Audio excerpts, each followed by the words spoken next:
My name is Lauren Whitmore. I'm 36 years old, and I didn't know my life was about to split cleanly into a before and an after until I watched the man I loved slide his coffee cup back and tell me he was canceling our wedding. Not during a fight, not during some explosive argument, not even after discovering an affair the usual way. Just a sentence. Quiet, careful, almost rehearsed. "I'm canceling the wedding," Evan said, eyes fixed on the table between us. "I'm in love with someone else." The cafe smelled like burnt espresso and cinnamon syrup. Our usual place. The one we'd gone to after touring venues, after cake tastings, after arguing over seating charts. The place where he once joked that we'd be those annoying regulars who got married and never left the neighborhood. My hand froze halfway to my mouth. "What?" I asked. He inhaled, like he'd been holding that breath for weeks. "I didn't plan for this to happen, but it did." I waited. I don't know why. Maybe some part of me still believed this was about us, that he'd say he was scared or overwhelmed or panicking. Instead, he said her name. "I'm in love with Sabrina, the wedding planner." There it was, clean, brutal. No build-up, no soft landing. 4 years together, 14 months engaged, reduced to a single sentence spoken over oat milk lattes. I stared at him, searching his face for something. Regret, maybe? Shame? Fear? He looked relieved. "How long?" I asked. 2 months. 2 months. While I was emailing vendors and arguing over linen shades, he'd been falling in love with the woman we were paying $12,000 to plan our wedding. "So," I said slowly, "you've been—" "Yes," he cut in. "I didn't want to lie to you." At least there was that. I sat there in silence, counting the seconds. 10, 20, 30. My heart was racing, but my face felt oddly calm, like my body had decided to shut something off to protect itself. Then I said the only thing that came to mind. "I understand." He blinked. You do?" "Yeah," I said. "These things happen." I could see the tension drain from his shoulders. He smiled, actually smiled, and reached for his cup. "I was so scared you'd make a scene," he said. "Thank you for being mature about this." Mature. "Don't worry," I added. "I'll handle canceling everything." "Oh, thank God," he said. "That helps so much." Of course it did. He even had the nerve to ask, "Do you think we could still be friends?" I nodded. "Sure, Evan, whatever you need." He left 10 minutes later, after an awkward conversation about dividing our things. I stayed behind, staring at the condensation ring his cup had left on the table. That was when the shaking started. Not dramatic sobbing, just a quiet tremor in my hands. My chest felt hollow, like something had been scooped out and replaced with ice. But underneath the pain, something else was settling in. Clarity. I paid for my drink, walked home, sat on the edge of the bed we'd shared for 3 years, and then I made my first call. "Greg," I said when he answered, "I might need a lawyer." That was call number 1. Call number 2 came 5 minutes later. "Prestige event planning," the receptionist answered brightly. "Hi," I said calmly. "My name is Lauren Whitmore. I need to speak with Mr. Castellano. It's urgent. It's about one of your planners, Sabrina Hale." I hung up and stared at the wall. Looking back, the signs were all there. The vision meetings I wasn't invited to. The late-night texts about floral emergencies. The way Evan's face lit up whenever her name appeared on his phone. I trusted him. Why wouldn't I? We were planning our wedding. What I didn't know, what he didn't understand, was that loving someone doesn't mean shielding them from consequences. Sometimes loving yourself means letting the truth do the damage for you, and that truth was already in motion. I didn't cry that night. That surprised me. I showered, changed the sheets, and slept on Evan's side of the bed because mine smelled too much like him. When morning came, my phone was already buzzing. Missed calls from vendors, a calendar reminder titled "Final Wedding Walkthrough," blinking like a cruel joke. I ignored all of it and waited. At 10:17 a.m., my phone rang. "Miss Whitmore?" a man said. His voice was calm, professional. This is Anthony Castellano, owner of Prestige Event Planning. I understand you had a concern regarding one of our planners. Yes, I said. Thank you for calling me back so quickly. There was a pause. Why don't you tell me exactly what happened? So I did. I told him about the confession, about Evan canceling the wedding to be with Sabrina, about the 2-month affair. I kept my voice steady, factual, no embellishment, no emotion. I have text messages, I added, and Evan's verbal admission. I'm happy to provide everything. Silence stretched on the line. Finally, Castellano exhaled. Ms. Whitmore, I'm deeply sorry. This is extremely serious. I'm not calling for a refund, I said. I just thought you should know who's representing your company. That won't be necessary, he replied quietly. We have a strict non-fraternization policy with clients. It's in every contract, every handbook. Another pause. We'll investigate immediately. That was Monday. By Tuesday morning, Sabrina Hale was unemployed. Castellano called me personally. We've terminated her effective immediately, he said. We also discovered she used company resources for personal meetings with your fiancé. Ex-fiancé, I corrected silently. We'll be refunding your entire payment, he continued, and offering a settlement to avoid any legal complications. Would $18,000 be acceptable? $12,000 back, $6,000 extra. It's generous, I said. It's damage control, he replied. There will be an NDA. Of course. What the NDA didn't cover was my personal life. By Tuesday afternoon, I started canceling things. The venue refunded half our deposit when I explained, honestly, that the groom had left me for another woman. The caterer kept their fee, $2,000, gone. The photographer, an old college friend, refunded everything and hugged me when I stopped by to sign paperwork. Then I did something small, quiet, almost polite. I posted online, wedding's off.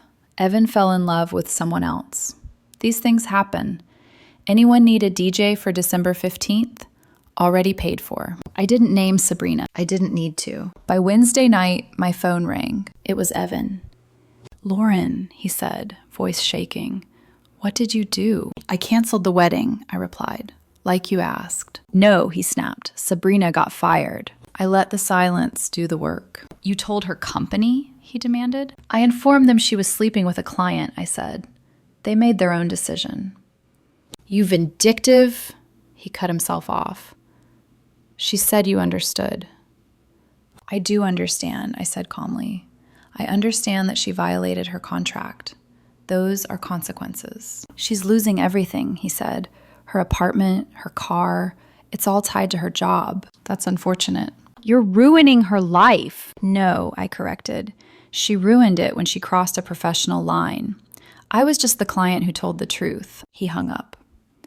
Thursday morning at 7:02 a.m., someone pounded on my door. Evan stood there with his older sister Rachel, arms crossed, already furious. You need to fix this, Rachel said before I could speak.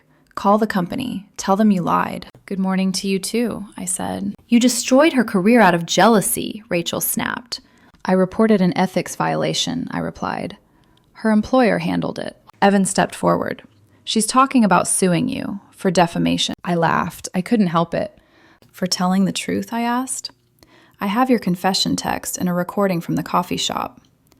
You recorded me? Evan said, stunned. One-party consent state, I replied, perfectly legal. Rachel tried a different angle. What about the money?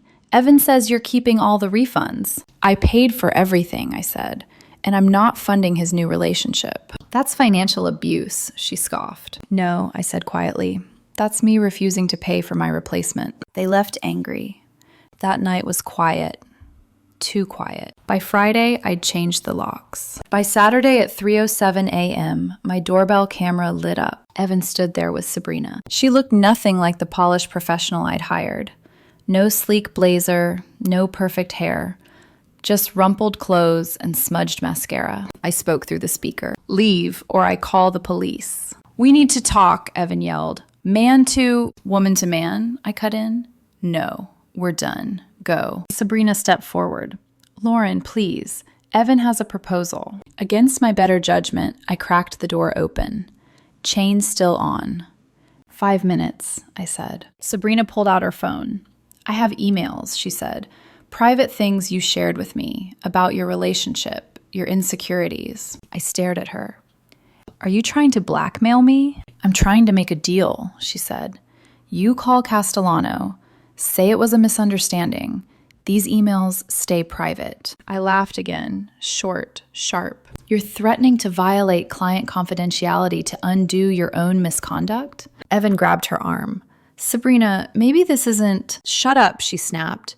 This is your fault too. Interesting. Trouble already. I lifted my phone. I'm recording this. You've just attempted blackmail. Her face drained of color. You can't. One-party consent, I said sweetly. I consent. Get off my property, I added. Now. They left. Sabrina punched my doorframe on the way out. I got that on camera too. I slept like a rock afterward. Because when people reveal who they are, the hardest part isn't losing them. It's realizing how close you came to marrying them. Sunday afternoon, my phone buzzed with a name I hadn't seen in years. Greg. I smiled faintly. That smile disappeared the moment I answered. Lauren, he said, not even pretending to ease in. Did you seriously piss off a wedding planner? I wouldn't phrase it like that, I said. Why? Because I just got the strangest email, he replied. And I'm pretty sure it's the dumbest act of self-sabotage I've seen in a decade. He forwarded it to me while we were still on the phone. The subject line read, Urgent. Concern regarding Lauren Whitmore. The sender was Sabrina, from her former professional email address, with her company signature still attached. I scrolled. She had sent it to my employer, my parents, 3 friends, and Greg. The email claimed I was emotionally abusive, controlling, manipulative, that I had sabotaged true love out of spite. Attached were screenshots. Messages I'd sent her during wedding planning, venting about stress, normal frustrations, concerns about Evan pulling away, all ripped out of context. What she'd forgotten, what she was too frantic to notice, was that the screenshots also included her replies. Replies where she reassured me professionally while subtly flirting with Evan. Replies time-stamped, weeks before Evan's confession. Replies that proved everything. Greg laughed. Actually laughed. This woman just handed us a gift-wrapped case, he said. Violation of client confidentiality, harassment, defamation, and she's documenting her own affair timeline. What do we do? I asked. What do you want to do? He replied. I thought of the pounding on my door, the blackmail attempt, the punch to my door frame. I want them to stop, I said. Done, Greg said. I'll draft a cease and desist tonight. By Monday morning, both Evan and Sabrina received formal letters. They detailed the blackmail attempt, the recorded interaction, the defamatory emails, and the promise of civil and criminal charges if they contacted me or anyone in my life again. Greg CC'd Anthony Castellano. An hour later, Castellano called me. Ms. Whitmore, he said, voice tight. I've just read your attorney's letter. I'm sorry you had to see that, I replied. I'm appalled, he said. She violated her NDA, client confidentiality, and post-termination clauses. He paused. We're pursuing legal action against her. Her contract prohibits using client information for 2 years after termination. The penalty is $50,000. I closed my eyes. Will you cooperate? He asked. Yes, I said. Absolutely. That afternoon, Evan's father called. Mark had always been blunt. No small talk. What the hell is going on? He demanded. Evan's at his sister's house talking about lawsuits and ruined lives. I told him everything. The affair, the confession, the blackmail, the emails. There was a long silence. Then, Jesus. That's the short version, I said. She left you for the wedding planner, he muttered. And now they're being sued? Yes. Another pause. I'm sorry, he said finally. We raised him better than this. That's not on you, I replied. The hell it isn't, he snapped. What can I do? Keep them away from me, I said. Done. Tuesday morning, I woke up to 52 text messages from an unknown number. Burner phone. Evan, please talk to me. She's spiraling. This is all my fault. I made a mistake. Can we meet? I'll leave her if you drop the charges. That last one stuck. I forwarded everything to Greg. Thursday, 3:04 a.m. The doorbell rang again. This time, it was just Evan. He looked awful, unshaven, hollow-eyed, like a man realizing the ground under him wasn't solid after all. "Lauren," he whispered through the door, "please, 5 minutes." "You're violating a cease and desist," I said through the speaker. "I'm calling the police." "I don't care," he said. "I need to say this." I opened the door, chain still on. "Sabrina isn't who I thought she was," he said immediately. "She's angry all the time now, blames me for everything, says I ruined her life by falling for her." "You both ruined your lives," I said. "I know," he said, voice cracking. "I know I messed up. But what we had, 4 years, that has to mean something." "It meant everything," I replied. Past tense. "I want to come home," he said. "This isn't your home," I said calmly. "Your name was never on the lease." Sirens echoed faintly in the distance. Evan's shoulders slumped. The police arrived minutes later. He didn't resist, just nodded, resigned.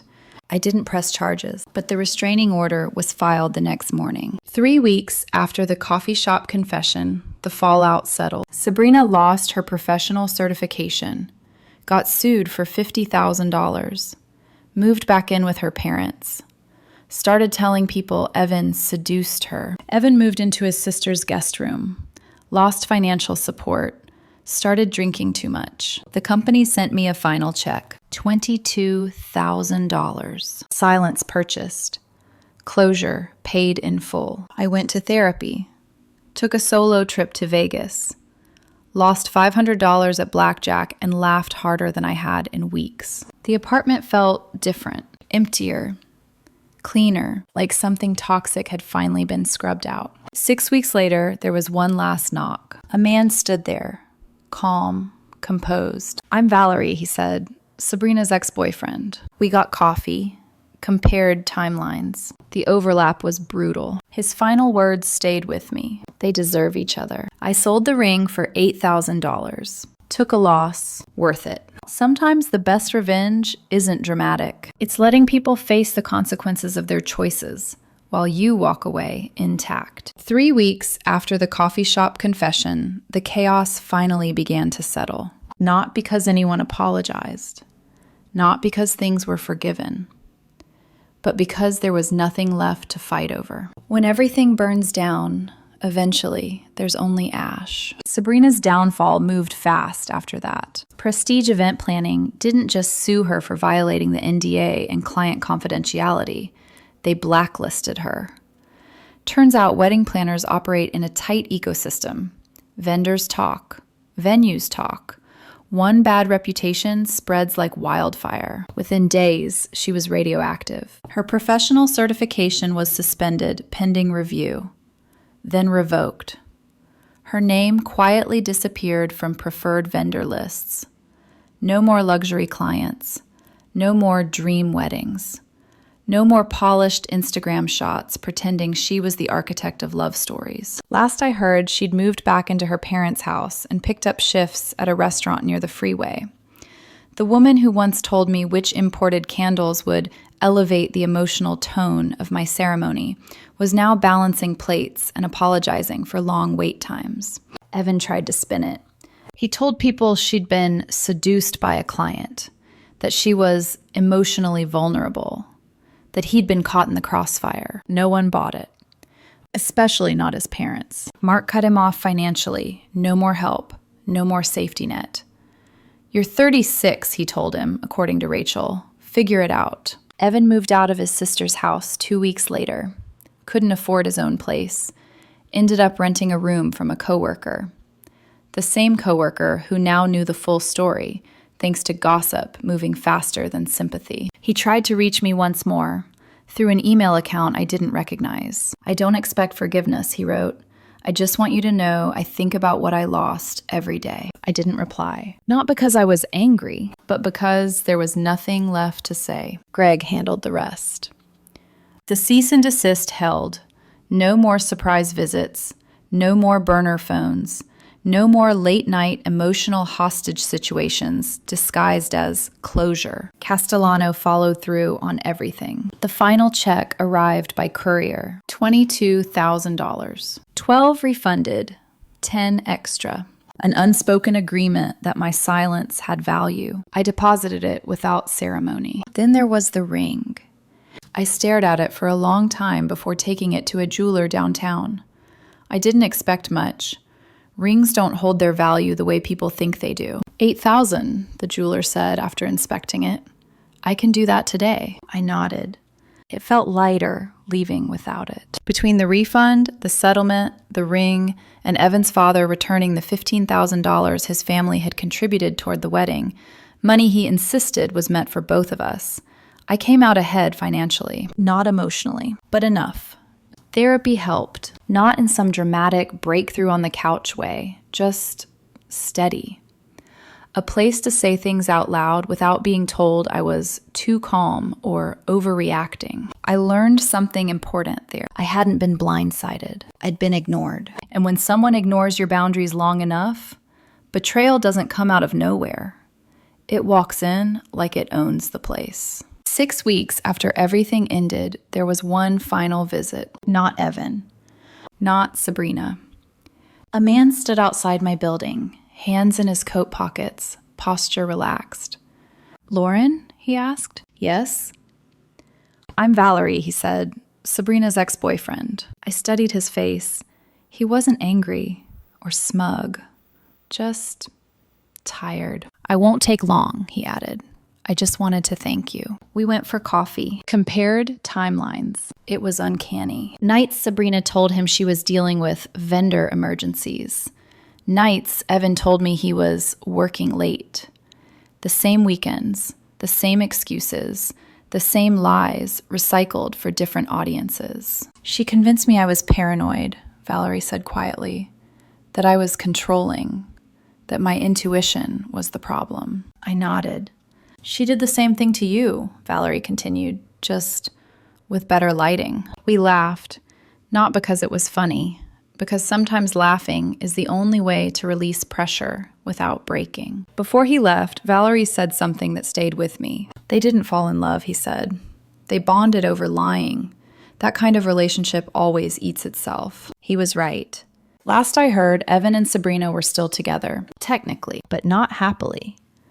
Too much blame, too much resentment, too many consequences neither of them expected when they chose secrecy over integrity. As for me, I'm doing okay. Not amazing, not shattered, just grounded. The apartment feels different now, quieter, cleaner, like the emotional equivalent of opening all the windows after a storm and letting fresh air replace something stale. I haven't started dating, not because I'm bitter, but because I'm not in a hurry to replace something that broke. I'm interested in building something new, slowly, when it actually fits. Evan once told me I was too rational, too calm, too measured, too unwilling to explode. What he didn't understand was that my calm wasn't weakness. It was clarity. He thought I'd beg. He thought I'd scream. He thought I'd collapse. Instead, I stepped aside and let everyone walk straight into the consequences of their own choices. Sometimes the universe doesn't need your help delivering justice. Sometimes all you have to do is stop protecting people from the fallout they earned. That wedding never happened, and that was the luckiest part of the story.